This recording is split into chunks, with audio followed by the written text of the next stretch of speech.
Bismillahirrahmanirrahim. Alhamdulillahi rabbil alamin wa bihi nasta'in ala umur dunya waddin. Wassalatu wassalamu ala asyrafil mursalin sayyidina Muhammadin wa ala alihi wa sahbihi ajma'in. Amma ba'du. Assalamualaikum warahmatullahi wabarakatuh. Sedang pendengar dikim dirahmati oleh Allah Subhanahu wa taala. Bertemu lagi dengan saya Ali Zainal Abidin bin Abu Bakar Al-Hamid dalam rancangan Fiqh Sirah yang diterbitkan oleh Al-Ustadz Al-Fadhil Syafiq Zulkifli yang kita sampai kepada siri yang ke-73 mengenai peperangan Mu'tah. Tapi sebelum itu, seperti biasa, kita akan membuka majlis ta'lim melalui udara ini dengan doa agar supaya kita diberikan oleh Allah Subhanahu wa taala pemahaman dan juga penghayatan serta diilhamkan keupayaan untuk mengamalkan apa yang kita dengar di dalam meneladani sirah Nabi Muhammad sallallahu alaihi wasallam, insan terbaik akhlak dan juga budi pekertinya insyaallah. Nawaina at-ta'allum wa at-ta'lim, tadhakkura wa at-tadhkir wa an-naf' wa al-intifa' wa al-ifada wa al-istifada wal hath 'ala tamassuki bi kitabillah wa sunnati nabiyhi wa ad-dalalati ila al-khair wa ad-du'a ila al-huda ibtigha'a mardatillahi wa qurbihi wa thawabihi. Amin. Allahumma amin.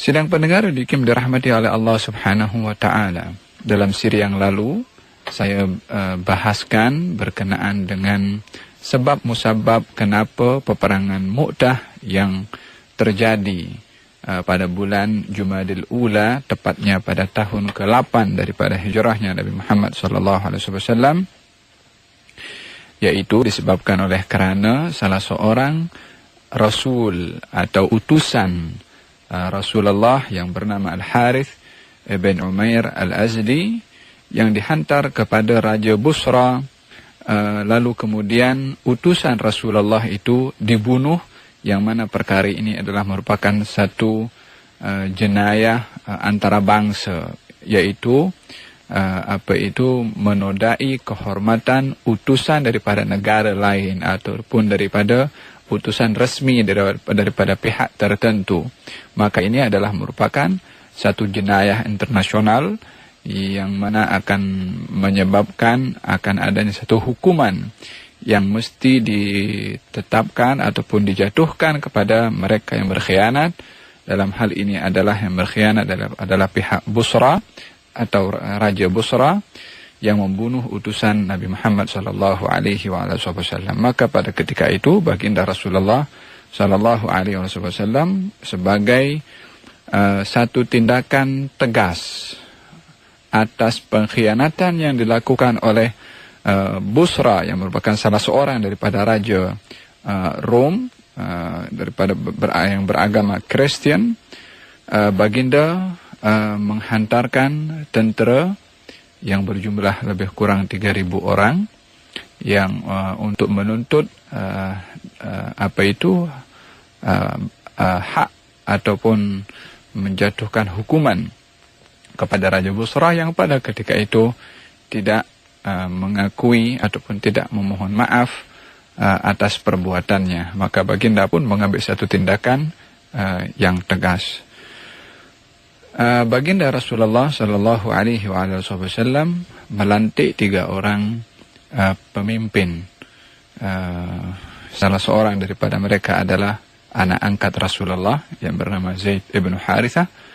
Yang kedua adalah sepupu Rasulullah, yaitu Ja'far bin Abi Talib, yang pernah Nabi sallallahu alaihi wasallam bersabda bahwasanya kamu wahai Ja'far menyerupai paras dan juga akhlak aku, kata baginda Rasulullah, mengatakan kata-kata itu kepada Sayyidina Ja'far bin Abi Talib, yaitu abang kepada Sayyidina Ali bin Abi Talib.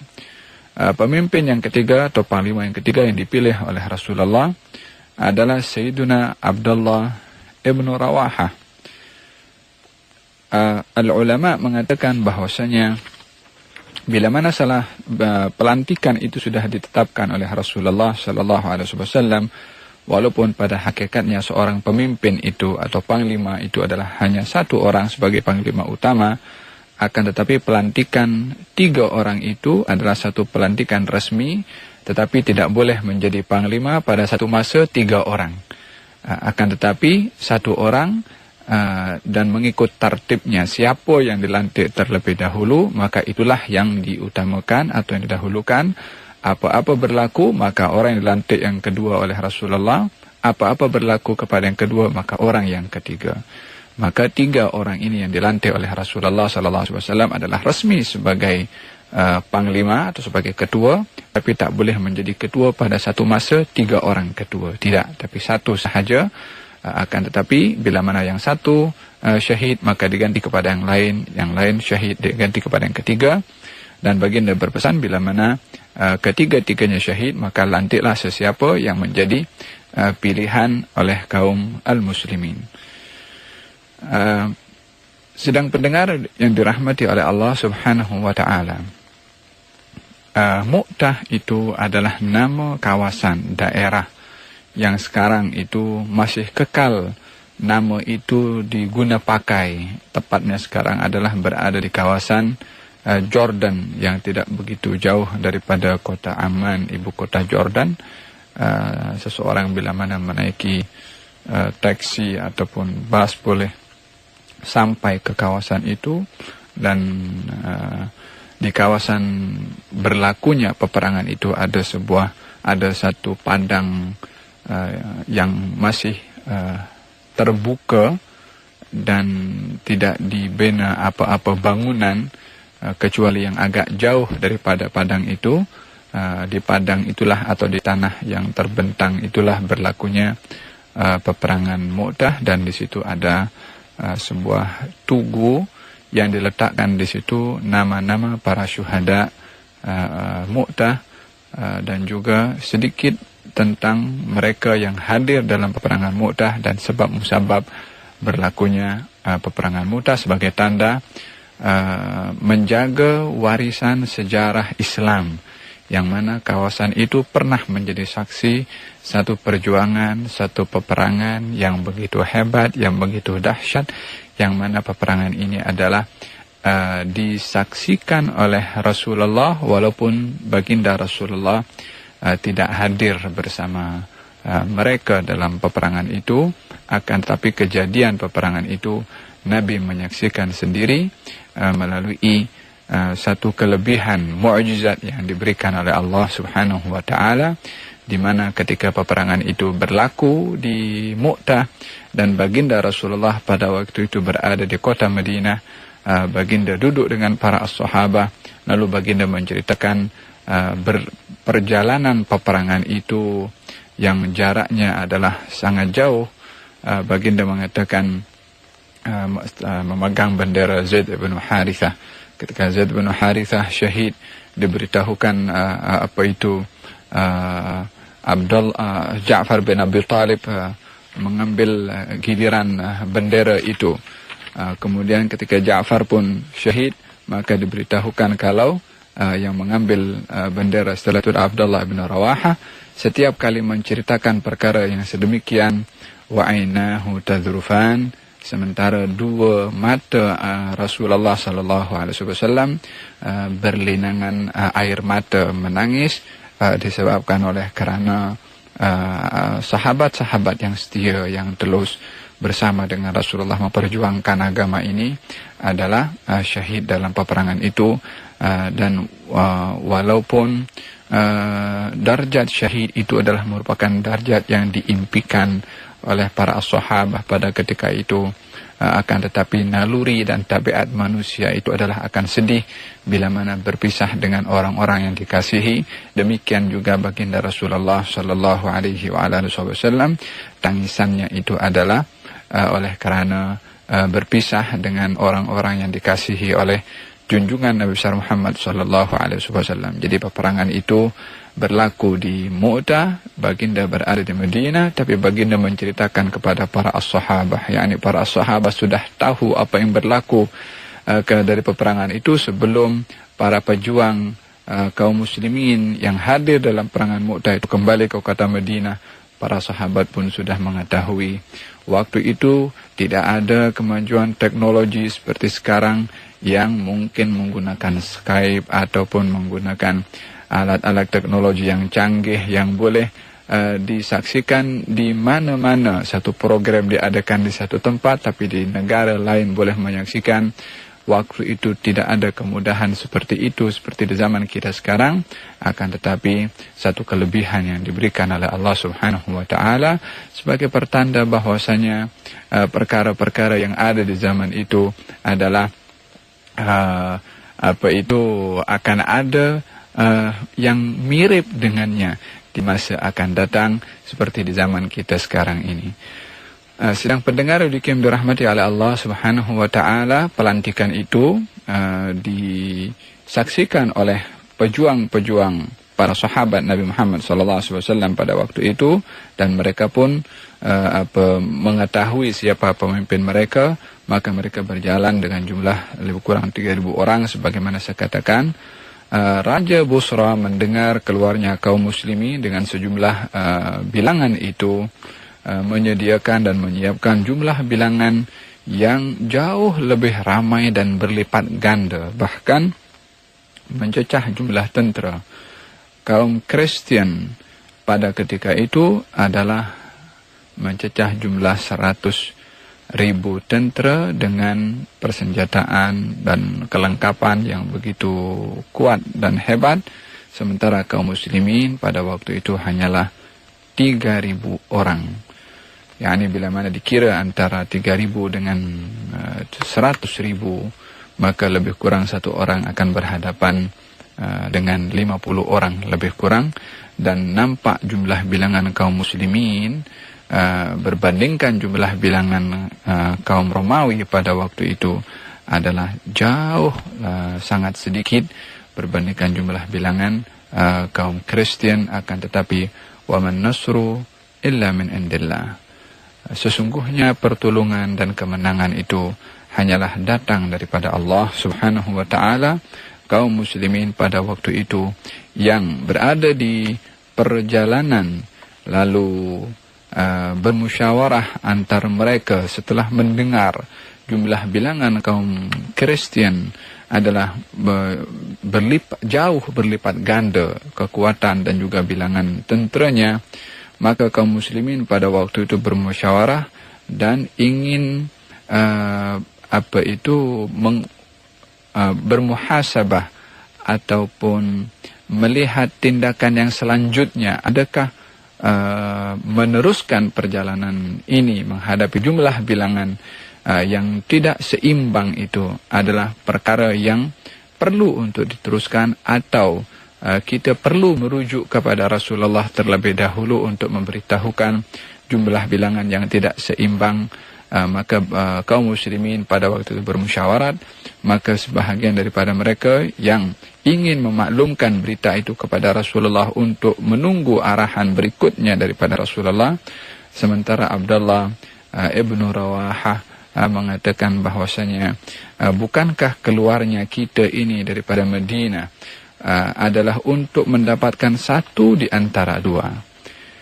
Satu di antara dua. Yang pertama adalah kemenangan, yang kedua adalah asy-syahadah, yakni mendapatkan kejayaan, yakni menang dalam peperangan. Itu adalah perkara yang baik bila mana diberikan pertolongan untuk menang, atau kalaupun yang pertama tidak dapat didapat adalah yang kedua adalah asy-syahadah, yaitu asy-syahid. Yang kalau kita kembali, kata beliau, maka dua-dua kita tak dapat.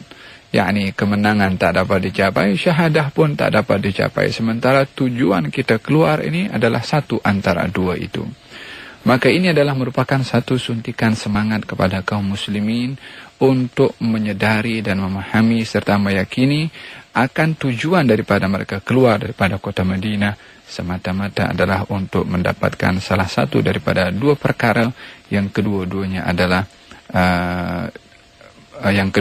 adalah merupakan satu janji yang akan diberikan oleh Allah Subhanahu wa taala, kemenangan dengan ganjaran atau syahid dan juga darjat yang tinggi di sisi Allah Subhanahu wa taala.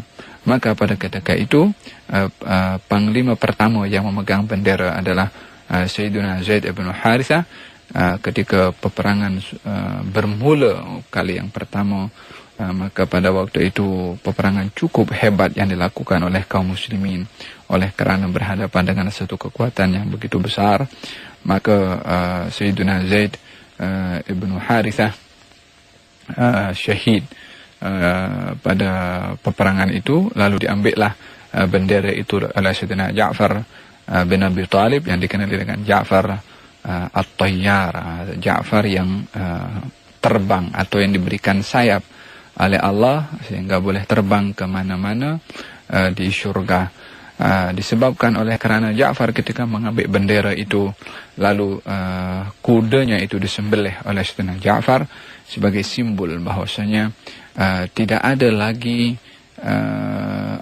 jalan dalam peperangan ini kecuali maju ke hadapan dan tidak ada peluang untuk lari. Maka sebagai simbol dia tidak akan lari dan tidak ada satu wasilah untuk lari, kudanya disembelih karena untuk tidak memberikan ruang kepada hawa nafsu untuk mengilhami kepadanya untuk lari daripada peperangan itu, ataupun mencari sebab-sebab untuk mengelak daripada peperangan tersebut.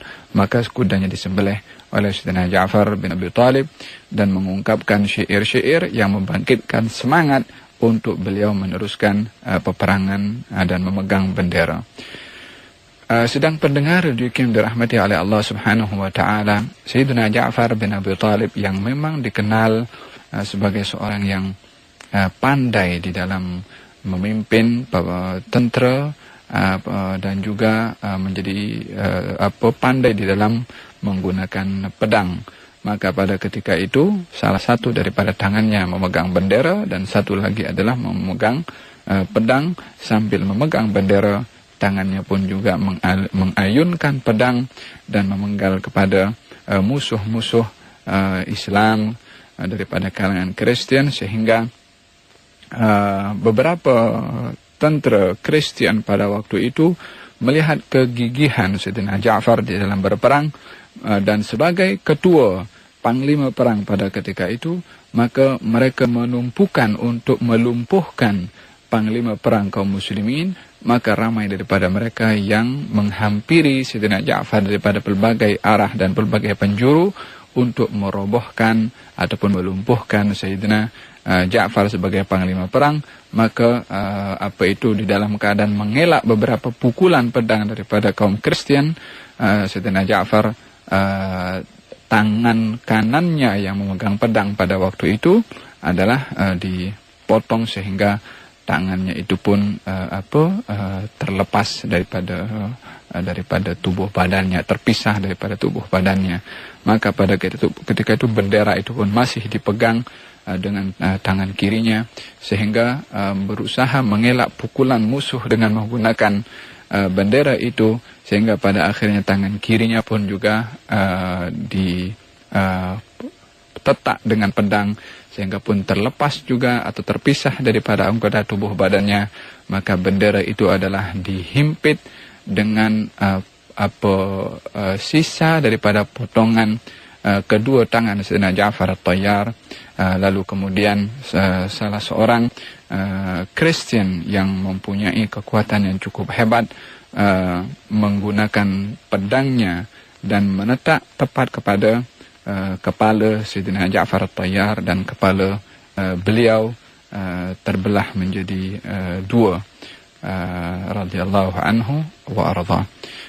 Kesemua ini adalah merupakan satu kegigihan semangat kaum muslimin di dalam memperjuangkan agama Allah Subhanahu wa taala, sehingga tangan satu demi satu terpisah daripada anggota tubuh badannya, yang menjadi yang mereka tumpukan dalam hal itu adalah bagaimana bendera Rasulullah sallallahu alaihi wasallam, simbol kepada kebenaran itu tidak jatuh, sehingga nyawa pun dikorbankan oleh beliau. Maka didapati bahwasanya setelah peperangan itu selesai, didapati di dalam tubuh badan Sayyidina Ja'far At-Tayyar terdapat lebih daripada 50 tusukan senjata tajam. Kesemuanya adalah berada di bahagian hadapan tubuh badan beliau dan tak ada luka sedikit pun di bahagian belakang, sebagai simbol kalau beliau pada waktu itu adalah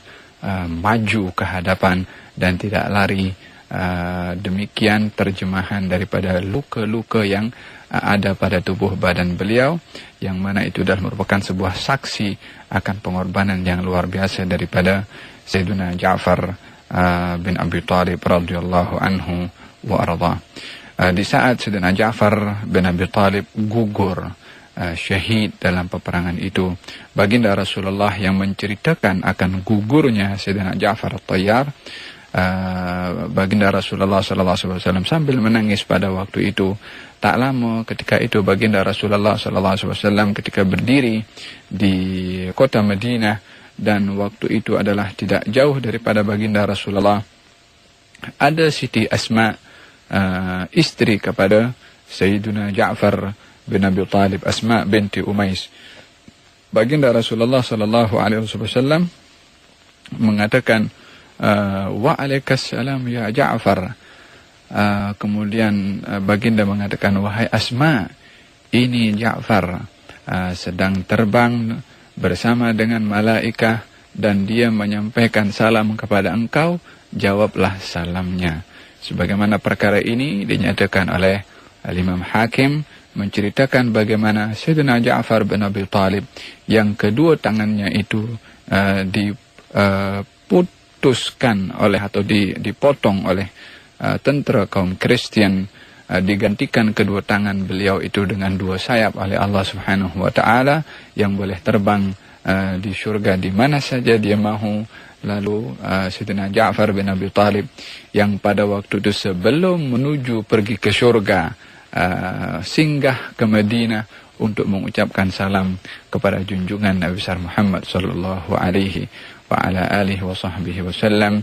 Kata salah seorang arifin mengatakan, apa yang menyebabkan Ja'far bin Abi Talib daripada Mu'tah itu yang sudah syahid, yang syahid itu adalah berada di sisi Allah Subhanahu wa taala, kedudukannya begitu tinggi di sisi Allah Subhanahu wa taala, berada di tempat yang indah di sisi Allah Subhanahu wa taala, digantikan tangannya oleh Allah yang putus itu dengan dua sayap boleh terbang di mana saja di syurga, perlu singgah ke Madinah untuk mengucapkan salam kepada junjungan Nabi besar Muhammad sallallahu alaihi wasallam dan juga menyampaikan salam kepada istrinya melalui Rasulullah sallallahu alaihi wa ala alihi wasallam. Kata seorang arifin itu mengatakan bahwasanya datangnya kepada Rasulullah adalah sebagai simbol rasa terima kasih kepada Rasulullah, disebabkan oleh karena kalau bukan oleh karena dakwah dan ajakan Rasulullah kepada agama Islam,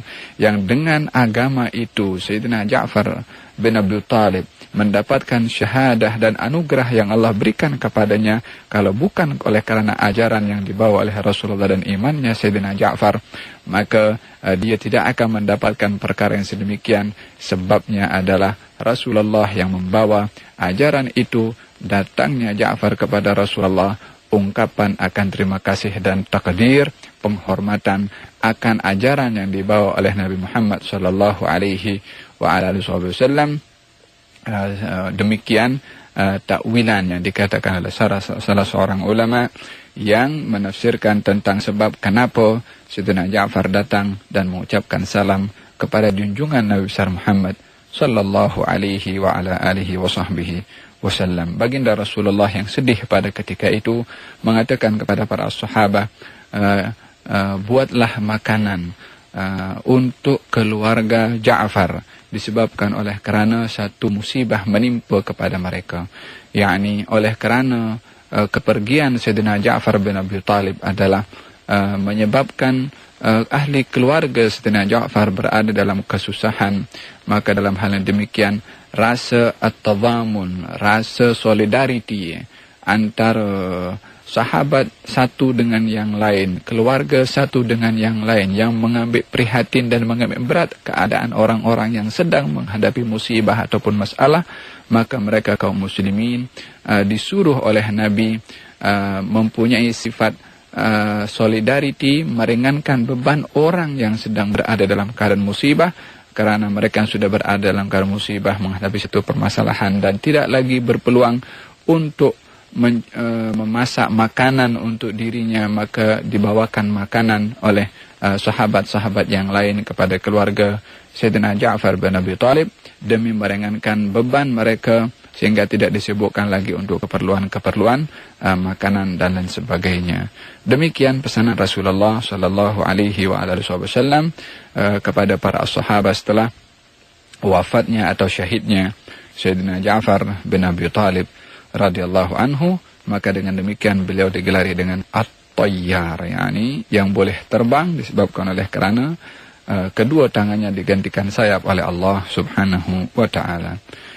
Sedang pendengar radio yang dirahmati oleh Allah Subhanahu wa taala, setelah Sayyidina Ja'far syahid, maka yang ketiga panglima yang dilantik oleh Rasulullah adalah Sayyidina Abdullah ibnu Rawahah. Sayyidina Abdullah ibnu Rawahah ketika mengambil bendera itu, maka beliau menyebutkan bait-bait syair yang pada waktu itu beliau adalah diganggu oleh hawa nafsunya sendiri. Akan apa yang akan dilakukan itu adalah akan mengorbankan nyawanya, dan pengorbanan nyawa itu adalah merupakan satu perkara yang amat berat bagi orang-orang yang beriman pun juga. Maka pada waktu itu Abdullah bin Rawahah yang sedang diganggu oleh hawa nafsunya untuk mengatakan menyayangi kepada nyawanya, maka Sayyidina Abdullah bin Rawahah mengatakan, saya bersumpah wahai hawa nafsu, kamu mesti turun padang situ. Yakni diperintahkan hawa nafsunya itu yang mengganggu untuk tarik diri daripada meneruskan peperangan, dipaksa oleh Abdullah bin Rawahah radhiyallahu anhu wa arda untuk memasuki dalam medan perang itu dan mengatakan, kenapa kamu wahai hawa nafsu enggan dan tidak mahu untuk memasuki syurga Allah Subhanahu wa taala. Ungkapan ini adalah ungkapan Abdullah bin Rawahah kepada hawa nafsunya sendiri, sementara hawa nafsu itu adalah selalu mengajak manusia kepada perkara yang tidak baik, dan yang boleh melawan hawa nafsu, mengalahkan kepada hawa nafsu adalah bila mana kehendak daripada hawa nafsu itu tidak dipenuhi. Wa khalifin nafsa wa syaitana wa'sihima wa inhuma mahadakan nusha fattahimi, kata Imam Al-Busiri dalam burdahnya. Wa khalifin nafsa, dan hendaklah kamu melawan kehendak hawa nafsu, wa syaitan, dan juga ajakan daripada syaitan, wa'sihima, dan kamu bermaksiatlah kepada ajakan mereka berdua. Wa inhuma mahadakan nusha, kalaupun keduanya itu hawa nafsu ataupun syaitan memberikan satu nasihat baik kepada kamu, fattahimi, kamu hendaklah meletakkan tanda tanya, mentuhmah, meragui kepada ajakan kedua perkara itu, yaitu hawa nafsu dan syaitan, karena kedua-dua ini adalah tidak mungkin mengajak seseorang kepada kebaikan. Demikian kata-kata Imam Al-Busiri mengingatkan kepada orang cara berinteraksi dengan hawa nafsunya. Demikian Abdullah bin Rawahah mengatakan kepada hawa nafsunya sendiri, kenapa kamu tak mahu untuk memasuki syurga? Maka terus Abdullah bin Rawahah mengambil bendera itu dan meneruskan perjuangan itu, yang pada akhirnya Abdullah bin Rawahah syahid dalam peperangan Mu'tah, yang pada akhirnya ketiga-tiga panglima yang dilantik oleh Rasulullah syahid dalam peperangan itu. Barulah baginda pada waktu itu mengatakan, waktu itu baginda berada di Madinah, kata baginda akan mengambil bendera ini adalah Saifun min suyufillah, yaitu salah seorang yang digelari dengan pedang Allah Subhanahu wa taala. Maka pada ketika itu kaum muslimin yang ada di kawasan peperangan Mu'tah itu memilih Sayyiduna Khalid ibn Walid untuk mengambil dan memimpin peperangan tersebut. Maka diambillah bendera oleh Khalid ibn Walid, yang dengan kepemimpinannya maka kemenangan dapat diraih oleh kaum muslimin, yang dengan kemenangan itu Khalid ibn Walid digelari dengan Saifullah, seperti mana dengan apa yang disabdakan oleh Rasulullah sallallahu alaihi wasallam setelah gugurnya 3 panglima yang dipilih oleh Rasulullah, Nabi bersabda akan mengambil bendera adalah saifun min suyufillah, salah satu ada pedang daripada pedang-pedang Allah, maka yang mengambil adalah Khalid ibn Walid, maka beliaulah yang digelari dengan Saifullah Khalid ibn Walid. Senang pendengar Yukim dirahmati oleh Allah Subhanahu wa taala, Khalid ibn Walid mengubah strategi peperangan itu. Yang awalnya tentera yang berada di sebelah kanan dipindahkan sebelah kiri, yang berada di sebelah kiri dipindahkan ke sebelah kanan, sehingga jumlah bilangan yang awalnya di kanan itu sedikit dan di kiri banyak diubah posisi mereka itu, sehingga kaum Kristen tentera Romawi pada waktu itu melihat perbezaan letak kedua pasukan kaum muslimin yang awalnya sedikit nampak banyak, yang dikhawatirkan oleh mereka akan adanya datangnya tentera bantuan yang dihantar oleh Rasulullah. Itu strategi menyebabkan ar-ru'b, yakni rasa takut yang ada pada kaum Kristen. Maka pada waktu itu semangat mereka adalah mulai kendor, sehingga pada akhirnya kemenangan dapat diraih oleh kaum muslimin, di mana kaum Kristen pada waktu itu lari bertempiaran, dan Khalid ibn Walid menghalang kaum muslimin untuk mengejar kepada mereka, disebabkan oleh karena strategi yang dilihat oleh Khalid ibn Walid pada waktu itu adalah tidak perlu untuk mengejar kepada musuh yang sedang lari pada ketika itu. Barulah kaum muslimin kembali ke kota Madinah dengan meraih kemenangan dalam peperangan itu. Sidang pendengar Yukim dirahmati oleh Allah Subhanahu wa taala, perkara yang perlu diambil pengajaran daripada sini adalah, yang pertama adalah pertolongan itu datangnya daripada Allah Subhanahu wa taala, bukan disebabkan oleh kerana kelengkapan senjata atau banyaknya tentera. Wa man nasru illa min indillah. Sesungguhnya pertolongan itu hanya datang daripada Allah Subhanahu wa taala. Dalam peperangan Mu'tah ini, kalau nak tengok daripada kelengkapan senjata dan tentera, kaum muslimin jauh lebih sedikit jumlahnya berbandingkan kepada kaum Kristian, akan tetapi kemenangan pun dapat diraih oleh kaum muslimin disebabkan oleh kerana yang memberikan pertolongan itu adalah Allah Subhanahu wa taala. Pada masa yang sama tidak mengetepikan untuk mengambil sebab daripada perlengkapan senjata dan sebagainya, akan tetapi ketergantungan untuk mendapatkan kemenangan adalah dari Allah Subhanahu wa taala, bukan disebabkan oleh kerana kelengkapan ataupun kecanggihan senjata yang ada. Yang kedua adalah kita melihat bagaimana sifat loyal atau loyalty atau ketelusan kaum muslimin, yang dalam peperangan itu Rasulullah tidak hadir bersama dengan mereka. Yani Nabi berada di kota Madinah, tapi 3.000 orang itu dalam peperangan Mu'tah itu tidak dihadiri peperangan itu bersama dengan Rasulullah, yang mana kehadiran Rasulullah itu hakikatnya adalah memberikan suntikan semangat lebih kepada kaum muslimin dengan hadirnya Rasulullah. Akan tetapi oleh kerana keimanan sudah menyatu di hati mereka kaum muslimin, bahwasanya keimanan kepada Rasulullah, semangat yang mesti ada kepada mereka adalah bukan mesti terhad ketika Rasulullah berada di tengah-tengah mereka, akan tetapi sentiasa mereka menghayati keberadaan Rasulullah di mana saja. Dan ini yang mesti difahami oleh kaum muslimin di zaman kita sekarang adalah semangat ajaran Rasulullah itu mesti sentiasa hidup, tak kira zaman, tak kira masa, tak kira generasi keberapa. Semangat Rasulullah SAW mesti ada kepada setiap individu, apatah lagi kumpulan kaum muslimin yang perlu untuk sentiasa menghadirkan keberadaan Rasulullah SAW sebagai pembangkit semangat untuk menegakkan ajaran yang dibawa oleh junjungan Nabi besar Muhammad SAW. Yang ketiga adalah bagaimana Allah Subhanahu wa taala memberikan penghargaan kepada mereka yang mengorbankan nyawanya di jalan Allah Subhanahu wa taala, dengan di dunia sudah ditunjukkan oleh Allah Subhanahu wa taala tentang bagaimana Sayyidina Ja'far yang putus tangannya digantikan sayap oleh Allah Subhanahu wa taala. Dan ini adalah merupakan satu anugerah yang diberikan oleh Allah kepada orang yang mahu mengorbankan apa saja di jalan Allah Subhanahu wa taala.